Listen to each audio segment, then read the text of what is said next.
Örgü ve Dediniz kanalımdan herkese merhabalar. Bu videomda sizlere arkadaşlarım şu görmüş olduğunuz güzel modelin yapımını anlatmak ve paylaşmak istiyorum. Halı kaydırmazım var ancak eklemedim. Bundan çok güzel battaniyeler, böyle saç bantları yapabileceğinizi ve ayrıca çanta sapı veya çanta yapımında kullanabileceğinizi göstermek amaçlı bu şekilde eklemedim arkadaşlar ve direkt olarak bu şekilde anlatmak istiyorum sizlere. Eğer bir paspas çalışmasında kullanacaksanız şöyle koyup halı kaydırmazınızın üzerine ölçerek böyle yapıp ekleyebilirsiniz arkadaşlarım. Bu modelimizi iğne ile eklemenizi tavsiye ederim. İğne ile dikerek birbirine ekleme yapabilirsiniz. Hemen modelimizin yapımına geçelim. Modelimi yaparken Nako Vega'nın şu şekilde renklerini kullanarak yaptım. Bir paspas çalışması yapacaksanız dilediğiniz her türlü renkte ipi kullanabilirsiniz arkadaşlar. Ya da ip çeşidi olarak da farklı çeşitli iplerle yapabilirsiniz. Tığ olarak 3,5 milim tığ kullandım. Hemen yapımına geçmek istiyorum. Bebek battaniyesi yapacaksanız şayet böyle bebek yünlerinden daha küçük, daha ince olacaktır. O yüzden onlardan yapmanızı tavsiye ederim. Öncelikle arkadaşlarım şu şekilde ipimi alıp buraya 5 tane zincir çekiyorum. 1, 2, 3, 4 ve 5.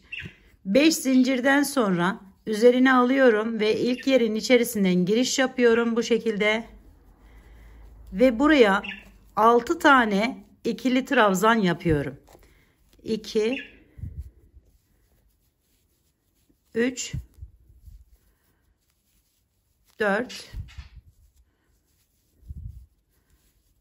5 ve 6 tane ikili trabzanı yaptıktan sonra buraya 5 tane zincir çekiyorum. 1 2 3 4 ve 5 zincirden sonra ise arkadaşlarım geliyorum. Şu ilk giriş yaptığım bu aldığım yerlere şuraya giriş yapıp kaydırarak bağlıyorum. Daha sonra bir farklı ipe geçiş yapıyoruz. Şöyle.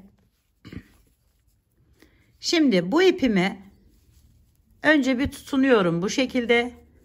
5 zincir çektiğim yerin içerisine şöyle bunları da tutarak bakın şu şekilde alıp 10 tane sık iğne ile dolduruyorum.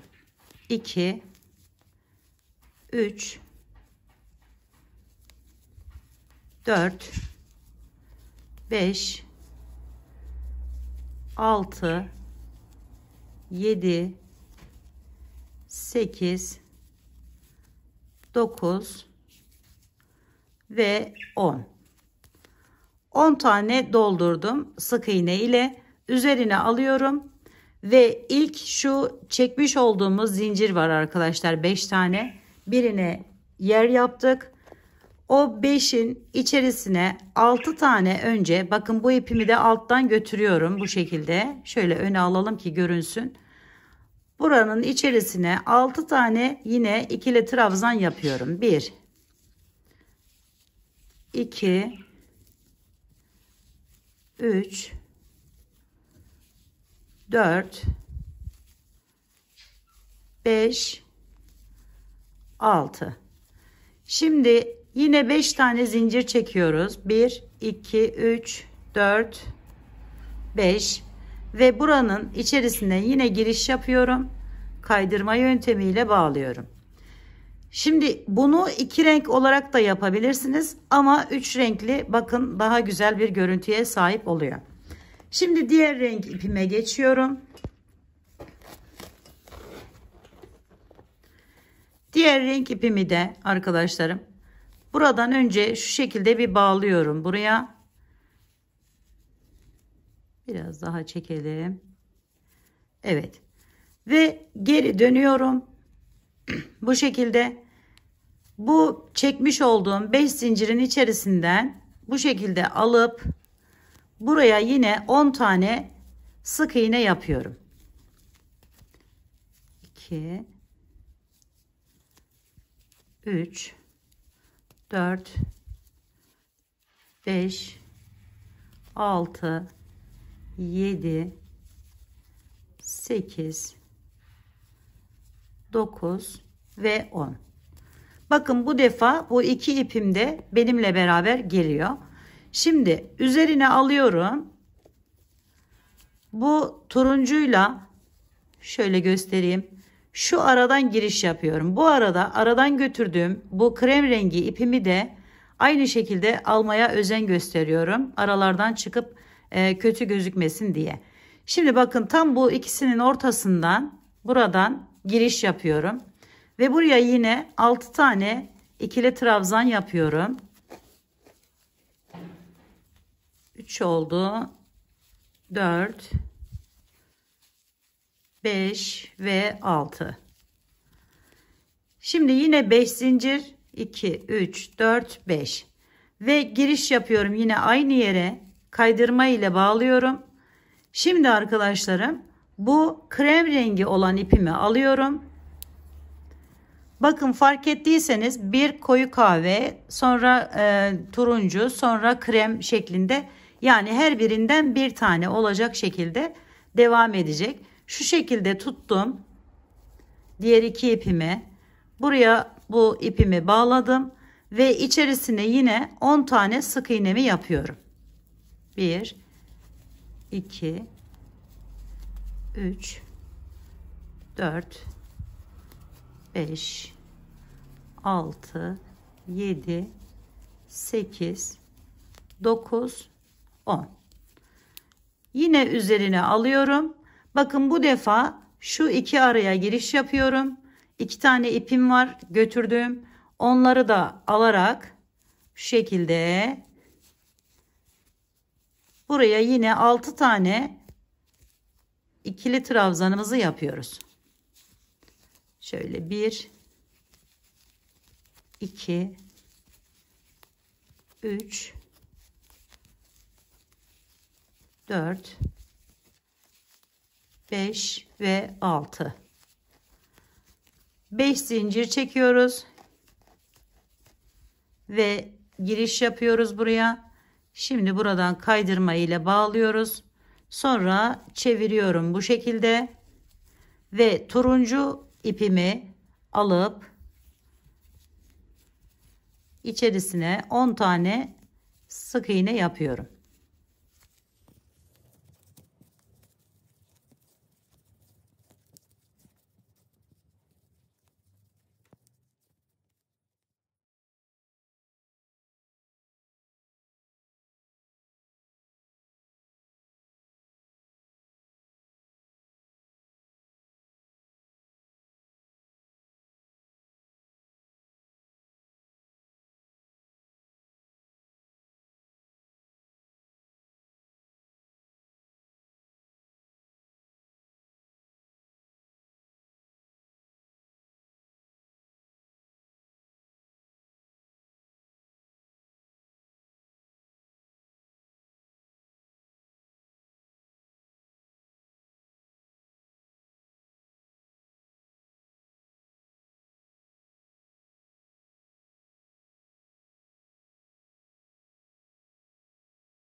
Evet, bununla da yine bu kısmı 2, 4, 6 tane doldurduk ve 5 zincir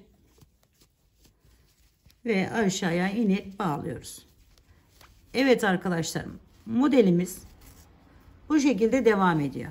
Şimdi sıra mesela bu tarafa devam edecek olursak turuncuyu yaparak buraya geçiyoruz. Daha sonra yine az önce yaptığımız gibi kahverengi de sıra, bakın kahverengiyle devam edeceğiz. Ve bakın böyle güzel bir model ortaya çıkmış oluyor.